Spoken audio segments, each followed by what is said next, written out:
and welcome to episode 114 of Comics and Us. I'm TJ. And I'm Chris. And I'm Lumpy. And this is the review show that reviews comics. Chronologically. Kind of. Was I rusty there? Still a little rusty, but it was better. Well, you're going to have to work on it. Yeah, you need more practice. Yeah. Like, maybe you should stand in front of a mirror and say it over and over again.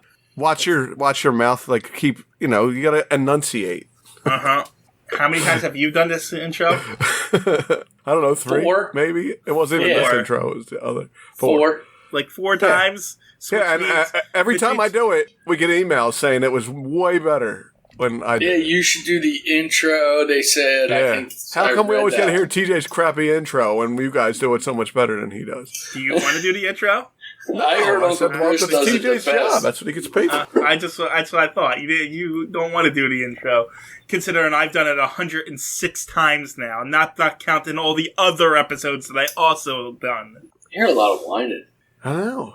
Why don't you just do it once and leave out the number, and then you can just edit the number in later? Because that's actually more work. Yeah, it probably would be. Anyway, so today we are covering the second Batman story of the October-November issue of Batman number 25, because we changed the format on this, and that's the last time I'm going to explain it. So, today we are covering the Sheik of Gotham. It was written by Alvin Schwartz, penciled by Jack Burnley, inked by Jerry Robinson, lettered by George Russo. Can you tell me what you just said again? The what of Gotham? The Sheik. It's a Sheik. It's a Sheik. Well, if you look at what I see, it says the Sheik. There's no It does I. look like an L, but it is definitely the Sheik. It's definitely because a it's Sheik. Capital I. Everything's capital on the... I was like, what is he reading? What did he just say? I didn't even know. I was looking up he Sheik said. jokes. I hope it's not a Sheik. It's Sheik. Well, it's the Sheik of Gotham City. Anyway, those are the credits. This is the second story, and like I said, in the October-November Batman number 25 issue. We already covered the cover of this in the first story last week, so we're just going to jump right into the non-canon splash page, where Uncle Chris is going to be covering this one. Go for it. Why? I just have a question first. Why every time they have a Sheik in something is the magic carpet thing show up? Like, anytime they have a Sheik. Was that a huge thing? Yes.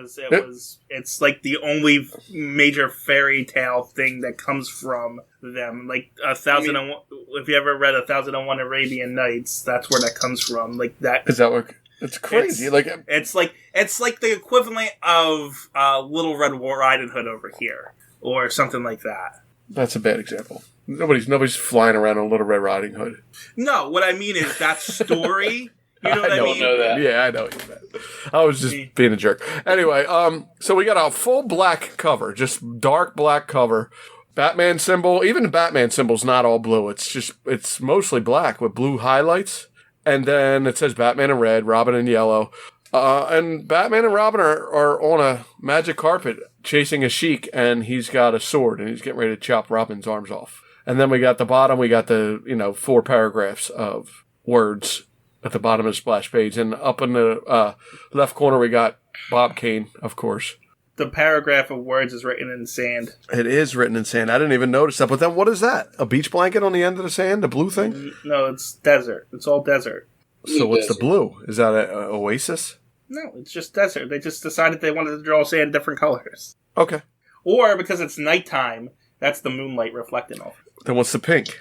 What are we on, Mars? No, that's, yeah, but that's the sunset. Oh, that's from the other side. So, we're right in the middle of the moon and sunset at the same time? Yeah, that's the sunset and all the way at the horizon. That's the moonlight. And this is just because you're up close to it, you can see the yellow sand. Ah, I got you.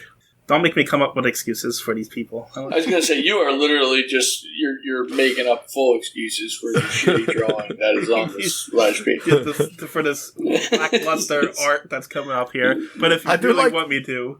I do like the motion lines they got on that cover, though. That looks like everybody's moving. I don't think that's motion lines. I just think they forgot to put black there. It's just scribbles that they didn't color in. Yeah. No, I don't actually think it is motion line. I think it's the wind blowing. Because from the moving so fast. Well, that's motion line still, right? I mean, I guess, but it doesn't really make sense with Robin. Yeah, no, because it's going down, like up and down, sand falling off everything. Yeah, so it's just like the wind's blowing sand, essentially. So as we move on, you're going to get to the next page, and there's a whole nother paragraph. Yeah. So we open up with the narrator talking again, and this is spoilers. We're in the future right now. I don't know how far in the future, but we're in the future. And this old man is talking to these kids, and he's going to tell them a story of how... Well, actually, no, we're not... No, I don't think it's the future. No, it is. But it's not... It is and it isn't. It's like, it's not the very distant future. Yeah, it's like only a few days, apparently. Right. Not many moons ago, yeah. Yeah, it's only a few days or so that I remembered from 2 months ago. Anyway, so he decides to tell them how they got their Sheik. I think that's what they're called. I don't know. Whatever. Anyway, in some Middle Eastern country, because it says tribesman, some guy runs into a tent. Wait a minute. Do they not have buildings in the Middle East? Maybe not the 40s.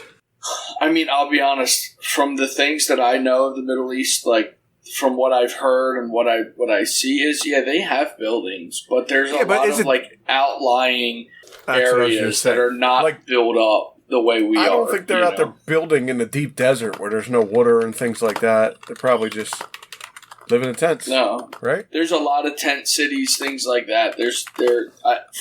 Again, I've never been, so I can only go off the things that I've heard and read. Yeah. And again, there are full cities there, but right, we're American explaining right now. Yes, we are definitely American explaining. So, yes. Okay, it's just like this is an American comic book writing about Middle Eastern culture. True. So this is probably what they thought too, because they didn't have the internet back then. But like, it just thinking about it, if this is only taking place, if this is technically taking place in present day culture as far as 40s goes in 1944. Yeah. I don't think they would be living in tents in the Middle East. It just doesn't seem. Well, no, I'm telling you, if you look in the background of that first picture, there is a city back there. Oh, yeah. Like, there's a city, but it's a palace. Right, and there are buildings like that. Yeah. But I'm telling you, from what things that I've read and things that I've seen, there's like these tent cities that are outside because the wealthy live in your bigger cities, but you have smaller tribes who are in... There's tent cities right now in Palestine, I know. But, like, it's just the way this guy is supposed to be, like, the leader of this group. He's supposed to be, like, the rich guy, the guy in charge of everything, and he's living in a tent. See, you're saying rich, and that's the difference. The difference in this is that he's the leader of their tribe, and this tribe is on the outskirts of a city. So, like, even though he's the leader of this, he may be rich to his underlings there, but he is not rich in any sense outside of that. They make him seem like he's a warlord in charge of this very important band of things, so much so that he's got influence and he can send his people over to America to assassinate this guy. I mean, he takes a group of 3 guys. Yeah, to get on a plane to America, if he's not rich, then he's got to have some means. He's just not living in the middle of the desert. He's got money somehow. I think you got it all wrong. You're generalizing. I think they're stereotyping. That's what I'm saying. Well, that's what I was going to say. Every movie I've ever seen where they show Middle East, it's either the big palace or it's tents. From like the old times, like the 40s and 50s and things like that. Everything I've ever seen is tents. I'm just saying they don't live in the middle of the desert, go riding camels and living in tents. Well, they have to establish that they're from the Middle East. Guess what? When he comes to America, he drives a taxi cab too. So get used to it, the stereotypes. I'm telling you right now that it's actually more realistic than you think. Now, the taxi cab stereotype, that's a totally different thing. I will give you that. That there is a stereotype because I've gotten in taxis and I've actually never had anybody of Middle Eastern descent driving a taxi. But whenever you read anything, like especially from this time, that is who drives taxis. So... Anyway, that was history in us with comics in us. Yes. And it's all exactly right, too, everything we say. So just don't look it up or anything. Okay. So, here's my next thing. This guy comes in with a newspaper, and It's the Evening News saying taxicab licenses were issued by the Gotham City Bureau of Licenses yesterday to the following 4 men. One, why is this front page news? Okay, and 2, are they reading every newspaper from every country, every state, every And that was city? another thing. 3, why is it in English? Right, it's in English. Well, it's the Gotham City newspaper. Why are they speaking in English, first of all? But that's a whole different thing. They're in a different country in the Middle East. They're reading English, and why is the news printing that that's a private citizen that just blasted that just got caught? Does he want people to know he's got a driver's license and stuff? Because no, apparently it just caused him to get assassinated. It's weird, dude. If you read old newspapers and stuff, they announced all kinds of stuff like that. Like, you wouldn't pick up a newspaper right now in 2023 and see who got married in your neighborhood. But people did. Even go back 20 years ago. Yeah, people announced everything in the newspaper, like your driver's license. This kid graduated high school, college. Like, people did that a lot back then. So I just think that it was a little bit of a different time. Now, why it's in English and all the way over there, I can't explain that part. It's just a little. Even announcing thing. This is a business, like, giving licenses. Like, this is almost like the DMV saying, "Here's your taxi cab license." Why would they put that in a newspaper? You know what I'm saying? It doesn't make sense to me. And like I said, why are they plasting, like, these people? It's almost like, do these people want their name in the paper saying they got a taxi cab license? Like, it seems like a privacy issue to me, is all I'm saying. I mean, yeah, from your view now, yes. But back then, there's a chance that they did that. But even back then, you just announced that this is where I work now? Yeah, because it was this big guy news back then. Because this guy clearly did not give them permission to do this. He definitely did not want them to do that. And why is he using his regular name? You think he would have changed his name? I don't know if he knows that he's necessarily being looked for. Oh, okay. I'm not sure. I was a little bit confused on it in the story. I don't know. We're harping on this too much. It doesn't matter. I kind of gave up. This is a MacGuffin, essentially, to get these guys for this story. Because now they're going to America to get this guy. Because why? Because Batman's got to get involved. That's why. Because seriously, they're afraid that this guy's going to come back and take over because he's the heir to the throne or whatever garbage that they're saying here. But he's an American driving a taxi. He clearly has no plans on coming back. Well, don't worry, because wait till you see how Batman gets involved. Yeah, I was going to say, I mean, if you're looking for more convoluted, we can do this on every panel if you want to. This could be a 3-hour-long podcast that you're trying to avoid, because we can do it on every panel. No, but I have to complain about it in the beginning so it establishes the convolutedness of the story. Yeah. That way, when the other convoluted things is, I can just say, oh, look, that's convoluted too, and we can just move on. You have to establish things in order to get it out of the way. Anyway. So we cut over to America after the narrator says something about moons and not stuff you don't really need to know. Anyway, over in America, there's a taxi, and this guy runs up to the taxi and gets in the taxi. But, the cop runs. It's a cop, yeah. Yeah, the cop runs. That uniform looks just like every other standard uniform. They really need something to differentiate them. And anyway, the Batmobile is chasing the robbers, and the cops in the taxi, and they surround the gangsters, who get out and start shooting at them. But Batman uses the taxi cab they shoot the taxi driver, right? They don't shoot him. He gets out to help, and my page won't load. No, but I thought they did shoot him. Yeah, they shot him. Did they shoot him? Oh, they did. Yeah, but the bullet only grazes his head. Yeah, so they shoot him, and then Batman uses the door of the taxi to knock the guy down, and then Robin jumps on the other guy's back, and then Batman looks like it. See, this is what I mean. The cop's dressed in purple up here, but down here he's in blue, and it looks like the robber is in the cop's uniform from earlier. It's different lighting. That's all. No, it's inconsistent drawing, and it's confusing. And if you're gonna draw something, at least follow what you were doing from panel to panel. Maybe it's hard to get certain colors, and when they start and they don't have that color anymore, they got to just keep going and color it a different color. Anyway, Batman punches the guy and they're knocked out, and the day's saved, and that's the end of this. The end. But no, Batman's got to get the taxi driver to the hospital. So, but he's like, I gotta get my cab back and, make sure the company garage and send it a report and stuff. And Batman's like, no, I'll do that. Robin, drive this injured guy to the hospital, 10-year-old boy. Yeah, well, he's been driving that car for years now, so... Yeah, now he's left him in charge with a wounded man.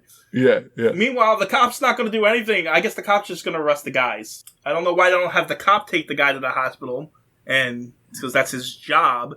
Anyway, Batman gets in the cab, and some guy calls for a cab, and he's driving a cab, so I guess Batman was going to be a cab driver now. Because Batman said, he actually mentions that leaving him out there would be like killing him, like murder. It would be murder to let him stand out here in the rain because it's raining. So if Batman goes past him, he would just be like killing him because he didn't pick him up in the rain. Meanwhile, there's a guy in the background with an umbrella. He's not going to die.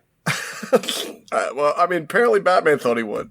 He needed another reason to pick the guy up. Sure. Oh, is that what it was? Since he's not a taxi driver. Right.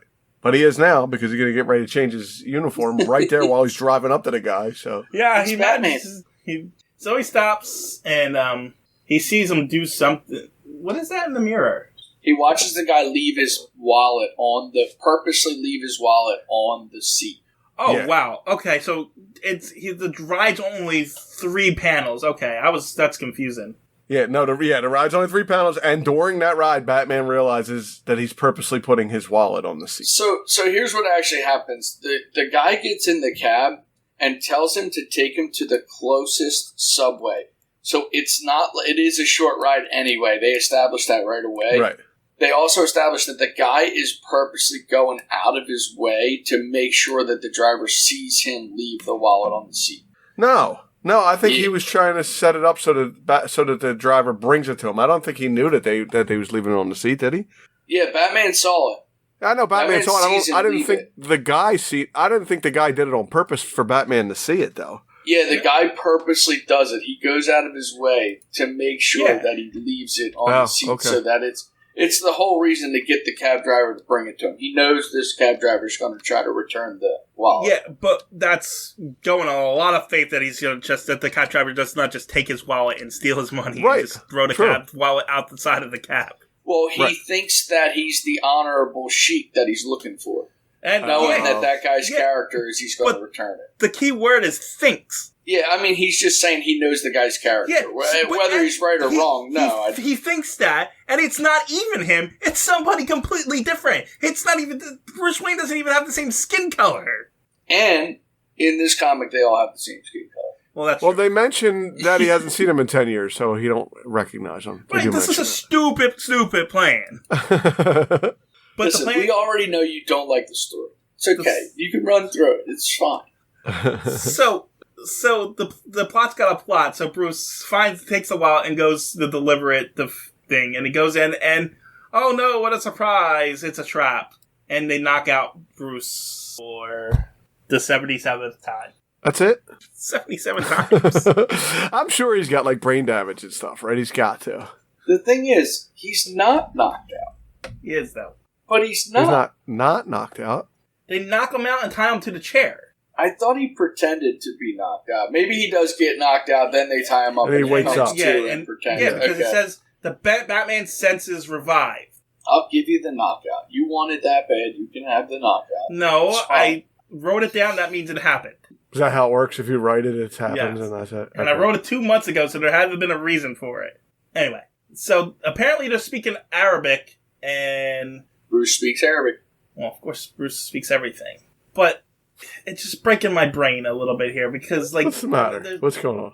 Like, nowadays, when someone speaks in a different language, they note that in the comic. They like write it in a different like color or italics and say they're speaking in this, and they really need that here because it does seem like they're just speaking English, and now they're saying they're speaking Arabic, but they're saying the same thing as Bruce is saying, and the same thing. It's all in English. You know what I'm saying? They could have at least wrote it in a different font to make it seem like, yeah, I got you. It's just, it's lazy. It feels lazy. That's all I'm saying. Anyway, I don't know. There's a lot of talking and narration going on here for something that doesn't even matter because it essentially comes down to they're just talking about their plan, and I don't know why they just don't kill him right now. if they think he's who he is, but they managed to have a whole plan enough so that Robin can hear it over the radio again. So the reason they don't kill him, they're waiting for him to wake up so they can find out who else knows that he's the real king, so that they can kill those people too, because that way nobody can go back and tell anybody what happened. What difference does it make? I'm not arguing that. I'm not arguing that point. I'm just telling you what they wrote what there. the story is. Yeah. That's why I just brushed over it, because it's stupid. Yeah, but I'm just letting you know that that's what the whole reasoning why they're not killing him right away, because they need to know who else knows who he is. Look, lines of succession. I'm just gonna say this: lines of succession. If the guy's dead and no one can succeed it, it doesn't matter who knows it at that point. Listen, I hear what you're saying. This was written 80 years ago. I can't change it now. So yeah, we're not arguing the point that it is. No, I think it's absolutely definitely not. Yeah. Wait, I think the next page is even dumber. So it's all right.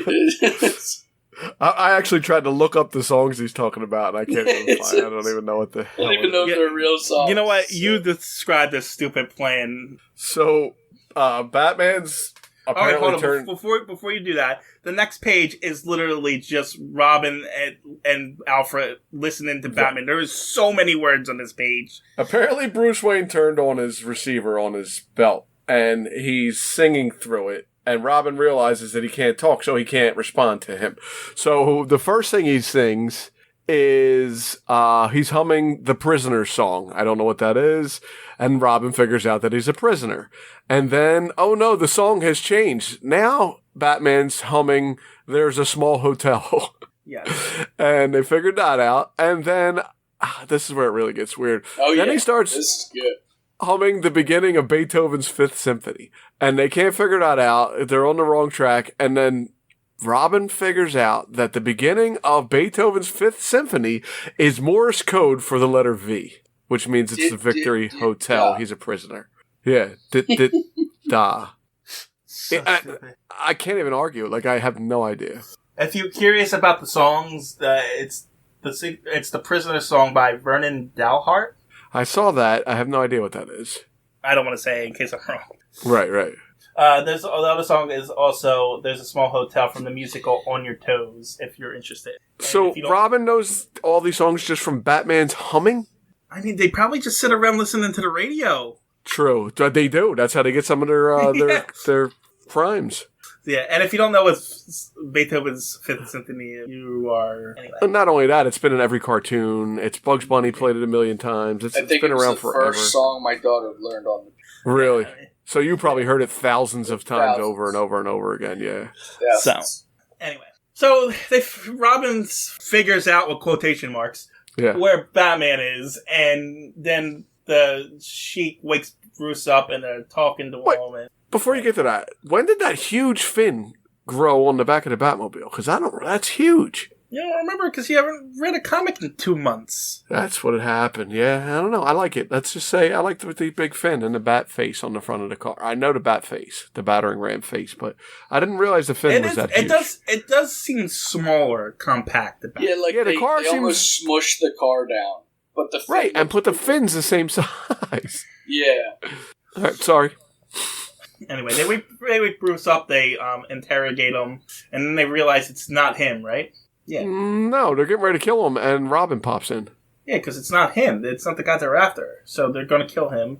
Am I misremembering that? No, I don't think so. Oh, Bruce is pretending to be the guy, okay. Yeah, Bruce just says, I'm never going to tell you. So they're like, oh, well, then we're just going to have to kill you. I was going to say, I don't think they figure it out. Yeah, I don't think so either. I just implanted that in my head because that makes more sense than follow for this. Whatever. They try to behead Bruce, but Robin comes in and stops them. Robin punches a guy in the face while Bruce struggles against his pain. Robin continues to fight. Bruce throws the taxi cab outfit at one of the guys for some reason. and he's got the mask on. I love when he does that, when he takes the face off and the mask is under it. Yeah, you know what's even weirder? Because... did he put the mask on afterwards? No, I think he puts makeup on top of the mask, or a mask on top of it. He disguised himself to look like Bruce Wayne. Yes. Do you see what I'm getting at here? Yeah, I don't know. Does he's either has the mask in his pocket or something, or he has a mask of Bruce Wayne. Over top of the mask of Batman, yeah. But is he Bruce Wayne or is he? Yeah, because that looks like Bruce Wayne to me. I don't know. He also didn't know he was going to be a cab driver that has to look, like a from the Middle East or something. Yeah, but he just keeps it in his. I know this. They're all drawn the same skin color, but Middle Eastern people have different skin than people over here. And Bruce Wayne is a pure white guy. There's no way he's going to be mistaken for a Middle Eastern guy. See, when he spoke Arabic, they thought, "Oh, he must be him then. He speaks our language." Okay, maybe he bleached his skin. Yeah, he just hasn't been in the sun. That's all. He's been, in the house. Maybe he's ill. He got pale. Whatever. The Sheik throws the sword at Batman, who catches it, and then he tries to run, but Batman throws the sword back, which cuts his curtain, which gets over, falls on top of him. Batman punches him in the back of the head. They go and visit the cab driver in the hospital. Yes. And he says, "Thanks for helping me," and then I guess he goes back to his homeland and becomes Sheik. And because he shows up and says, "Hey kids, I'm the Sheik," and then they walk off into the desert at the end. Well, when you become the Sheik, you have to start calling everybody jabroni. And you have to hate Hulk Hogan, just so you know, when you become the Sheik. That's what you have to do. All Sheiks hate Hulk Hogan and call people jabroni. Okay. At least that's what I know about Sheiks from watching wrestling. Yes. That is so. That story was dumb. I didn't like it. It was easy to get through again, because I don't know if it's the new format of the... There were so many words in this I know, one. I don't know. I'm telling you, I flew through this whole comic book in less than an hour, and usually it takes me... I will say this, it does look like they're using a larger font. Maybe it's a larger font and less panels. Yeah, I don't know. There's definitely less dialogue, for sure. The panels used to be 3 across. So you would get 9 panels. We're only getting 6 now. Too. Yeah. But they're still giving you less. It just means the colored backgrounds are just larger now. True. They're just bigger colored backgrounds. It just goes back to laziness. It's, you know what? They probably decided, we're not doing 3 panels anymore because we're going to do 2 because I don't feel like drawing any background, so we're just going to make the panels bigger. So pretty soon it's just going to be, in the middle, they're going to do one whole page. They do that a lot too. But usually when they do the full pages, they do a lot of detail on those full pages. It's to show off something. Yeah. It's usually pretty good, actually. Well, I didn't like that one. What did you think? I thought it was silly. I definitely thought it was a goofy story. It didn't make a lot of sense, but... Yeah, I didn't hate it as a comic. When I read it, I took it for, it was convoluted, but it's comic book. Oh, also that one was easier to read because it was a page. It was 2 pages shorter too. Well, was it 2 pages shorter? I also feel like I might have been on a high. I feel like I might have been on a high from that first story still, because I liked that first story a lot. So I feel like this one got, graded on a curve. Yeah, it got graded on a curve when I was reading it. To be fair, it is squeezed between a good story and a very short story. Right. So. All right, so appearing in the Sheik of Gotham City. Before you go into that, Lump, did you like it? Yeah, I thought it was good. I didn't hate it. Like I said, when I read them, I don't let that convoluted stuff ruin it for me just because I read it like it's a comic. You're gonna get but it was crazy enough that it made it hard to follow. Don't you think? Only when we reviewed it. When I read it, I didn't. And maybe, like you said, maybe it was because I was coming off a really good story and I got through that one, so I don't know. But all right, difference of opinions as usual. Feature characters: Batman and Robin. Supporting character: Alfred Beagle. Antagonist: Omar El Cobra. Other characters: Sidi Ben Hassan and Ali Kabada. They're all single appearances. Locations: Baghdad. That's where we were. We were in Baghdad. Oh, were we? Because it didn't say that once. Never said it once, but apparently this website the person who edited that is just assumed. He's like, oh, tense, must be Baghdad. Yeah, that's what happened there. And it says locations: Gotham City, Wayne Manor, Batcave. Items: utility belt, vehicles, Batmobile. That's all it says on this one. All right, I'm done with this one. Did you know that Sheiks in Dubai do not like the Flintstones? Did you know that? No, I did not know the Sheiks in Dubai did not like the Flintstones. But the ones in Abu Dhabi do. Abu Dhabi do. Come on. That was the best Sheik joke I could find.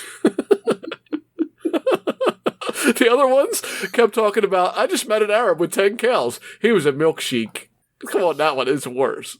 For someone who said you weren't doing any jokes, folks, and when he started this, we've gotten 2 per episode. Wait, here goes one. Why are the best belly dancers all Arabs? Because they know how to chic it.